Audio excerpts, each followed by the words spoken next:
अस्सलाम वालेकुम। कैसे हैं आप सब? ठीक है। आज हमारा जो प्रीवियस लेक्चर अकबर के बारे में है उसी को हम आगे लेकर चलते हैं। तो यहाँ पे हम डिस्कस करेंगे कि अकबर का जो लाहौर दारुल हुकूमत है, यानी कि लाहौर में जो अकबर ने हुकूमत की, लाहौर को जो दारुल हुकूमत बनाया उसके बारे में पढ़ेंगे और मज़ीद इसको आगे लेकर चलेंगे। ठीक है।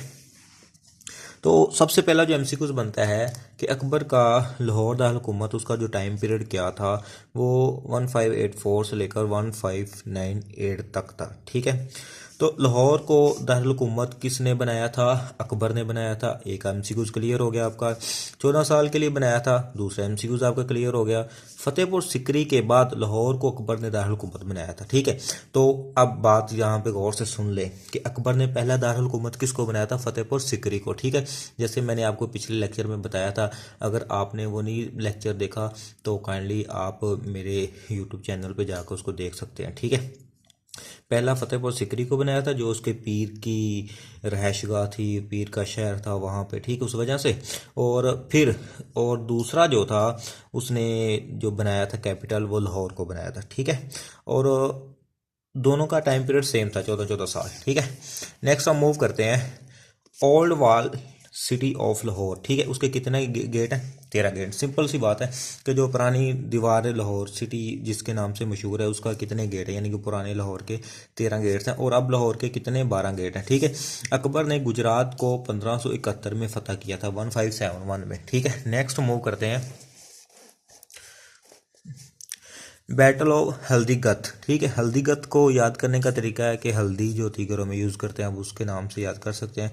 1576 में हुई थी। ठीक है। 1571 में बैटल ऑफ हल्दीगत, जो कि अकबर और राणा प्रताप सिंह के दरमियान हुई थी। ठीक है। किन के दरमियान? अकबर और राणा प्रताप सिंह के दरमियान। ये ध्यान में रखनी बात, बैटल ऑफ हल्दीगत, हल्दी वाली जंग अकबर और राणा प्रताप, अकबर और राणा प्रताप सिंह, अकबर और राणा प्रताप सिंह के दरमियान 1576 में हुई थी। ठीक है। राणा प्रताप सिंह हार जाता है और अकबर जीत जाता है। ठीक है। राणा प्रताप सिंह के पास राजस्थान का इलाका है, वो कौन सा इलाका था उसके बाद? राणा प्रताप सिंह में राजस्थान। रे से राणा, रे से राजस्थान। ठीक है। राणा प्रताप राजस्थान इलाका था। बैटल ऑफ हल्दीगत हुई थी 1556 में अकबर और राणा प्रताप सिंह के दरमियान। कौन जीत गया था? अकबर। ठीक है। राणा प्रताप सिंह के पास कौन सा इलाका था? राजस्थान का इलाका था। ठीक है। अब अकबर ने क्या किया? बंगाल को फतह किया। अकबर ने बंगाल को 1576 में फतह किया। कब किया था? 1576 में, यानी कि उसी साल के अंदर। नेक्स्ट हम मूव करते हैं जी, अकबर का दीन इलाही। ठीक है।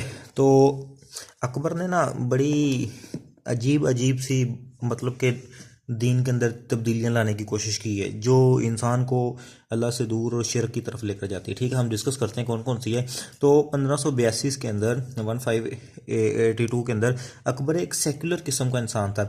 सेक्युलर, ठीक है। तो आप ना ये इसको जेन में रख लो, ये साइको किस्म का इंसान था। सेक्युलर को साइको से मैच करता है, आपको भूलेगा नहीं। तो पूछेगा कौन सा मुगल बादशाह था जो सेक्युलर किस्म का इंसान था, तो वो कौन सा? अकबर, यानी साइको किस्म का था। कैसे था ये आपको आगे बताता हूँ। इसके दरबार में हिंदुओं की ज़्यादा अमलदारी होती थी। ठीक है। इसके दरबार में हिंदुओं का राज था। इसके दरबार में हिंदुओं की ज़्यादा बात मानी जाती थी, यानी कि ये बंदा हिंदुओं की जो बेटियां खूबसूरत होती थी, जो पसंद आती थी, ठीक है, उनसे शादियां कर लेता था। फिर उनको एक मुसलमानों का एक छोटा सा नाम दे देता था।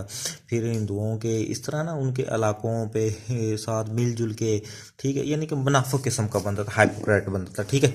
तो अगर हम सिख मज़हब की बात करते हैं, सिख सिर्फ एक ही खुदा को मानते हैं। ठीक। अकबर कहता था कि मुझे मुजद्दद कहा जाए। ठीक है। कौन कहता था? कौन सा मुगल बादशाह था जो कहता था मुझे मुजद्दद माना जाए? वो अकबर था। ठीक है। तो एक एमसी को बताया सिख कितने खुदाओं को मानते हैं? सिख एक खुदा को मानते हैं। ठीक है। और अकबर कहता था मुझे मुजद्दद कहा जाए। ठीक है। और अकबर क्या था? सेकुलर भी था, यानी साइको था। तो मुजद्दद की अगर बात करें, मुजद्दद क्या होता है? देखो, जब भी दीन में कभी कोई प्रॉब्लम आती है, बिगाड़ आता है, जैसे आज आया होगा, ठीक है, दीन को बहुत टुकड़ों में तकसीम कर दिया है, मज़हब को, ठीक है, लोगों में नफरतें फैला कर दी हैं। ये बिगाड़ इस तरह के जब आते हैं तो फिर अल्लाह एक बंदा भेजता है जो लोगों को एक हक की बात बताता है। ठीक है। लोगों को सीधी राह पे लेकर आता है। फिर लोग बाद में उसी सीधे बंदे को उल्ट बोल्ट भी बोलते हैं, ठीक है, जो इस तरह ख़राब हुए होते हैं। खैर, अल्लाह पाक से दुआ है कि अल्लाह पाक सबको हिदायत अता फरमाए। हम अपने टॉपिक की तरफ आते हैं। दुनिया में सिर्फ अभी तक कितने मुजद्दद आए हैं? 2। ठीक है। आपसे एमसीक्यू से पूछा जाएगा कि दुनिया में अभी तक कितने मुजद्दद आ चुके हैं, तो 2। कितने मुजद्दद हैं? 2। दुनिया में कितने मुजद्दद आ चुके हैं? 2। नंबर 1 का क्या नाम है? अब्दुल उमर बिन अब्दुल अजीज। ठीक है। पहला मुजद्दिद जो था वो उमर बिन अब्दुल अजीज़ थे। ये कंसेप्ट होता है कि हर 1000 साल के बाद ना एक मुजद्दिद आता है, ठीक है। यानी कि एक ऐसा बंदा आता है जो दीन को इस्लाह करता है, दीन की बेहतरी के लिए करता है, ठीक है। अच्छा, आगे क्या कहते हैं, मुजद्दिद की ना दो किस्म के, मतलब मुजद्दिदुल अल-सानी जो होता है, सॉरी, तो मुजद्दिदुल अल-सानी को दुनिया शेख अहमद सरहिंदी के नाम से भी जानती है। तो शेख अहमद सरहिंदी को क्या था उनका नाम, मुजद्दिदुल अल-सानी, ठीक है। तो मुजद्दिद जो लफ्ज़ है ना, इसके दो कंसेप्ट हैं।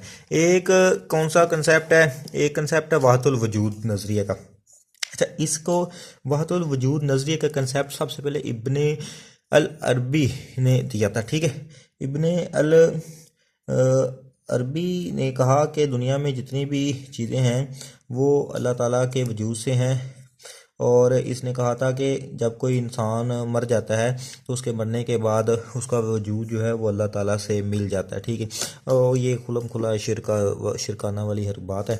तो इसमें आपको पूछा जाएगा कि ये नज़रिया किसने पेश किया, तो ये उस बंदे का नाम है, ठीक है।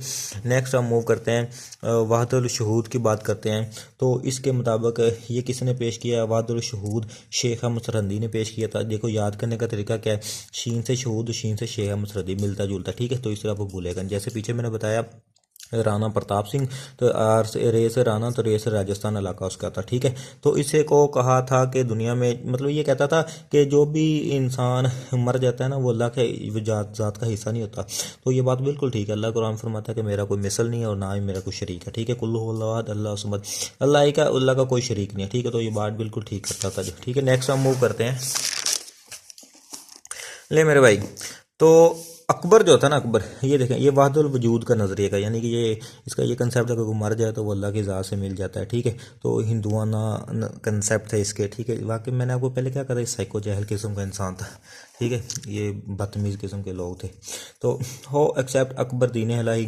तो सबसे पहले बरबल एक बंदा था, हिंदू था, इसने एक्सेप्ट किया था। फिर अबुल फजल ने एक्सेप्ट किया था।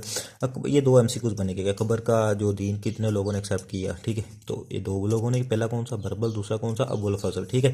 तो अकबर की मुखालफत किसने की थी, बाकी बल्ला ने की थी। किसने की थी, बाकी बल्ला ने अकबर की मुखालफत की थी। और अकबर के जो बाकी बल्ला था, ये क्या था, ये शेख अहमद सरहिंदी जो था उसका, शेख अहमद सरहिंदी जो कि बाकी बिल्ला के शागिर्द थे, आई एम सॉरी, ये बाकी बिल्ला उस्ताद था शेख अहमद सरहिंदी का। और इन्होंने इसको भी कहा, शेख अहमद सरहिंदी को, आओ अकबर की मुखालफत करते हैं, ये क्या दीन में नई नई इजादात किए जाता है, ठीक है, बिदात वगैरह।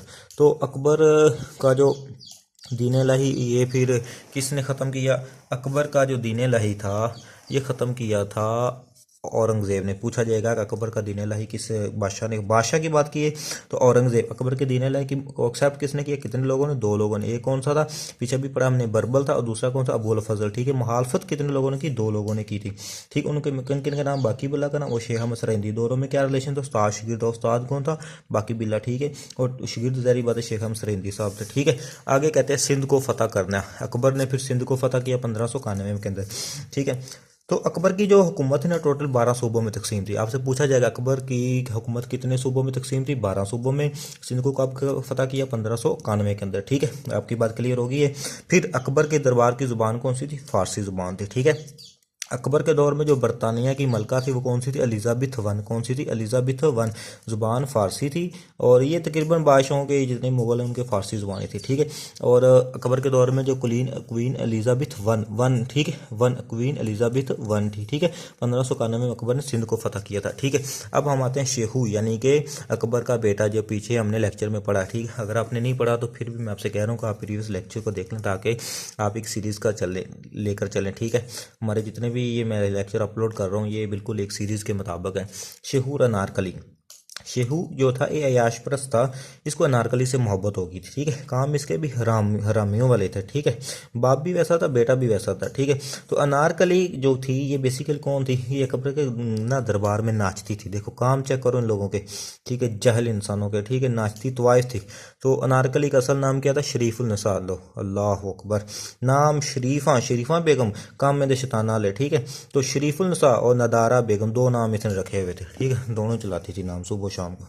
तो जब अकबर को पता चला ना कि मेरा बेटा जो ना, वो जिसकी मैंने बड़ी अच्छी तरबियत की थी, वो हरामज़ादा शेखू जो था, तो वो अनारकली के प्यार में मुब्तला हो गया, तो अकबर ने अपने बेटे को कहा कि तुम बाप की इज़्ज़त को ख़राब कर रहे हो। बाप बड़े झंडे गाड़ रहा था, बाप की जो इज़्ज़त है ना ख़राब हो रही थी, बदतमीज़ लोग। ठीक है, नेक्स्ट हम मूव करते हैं।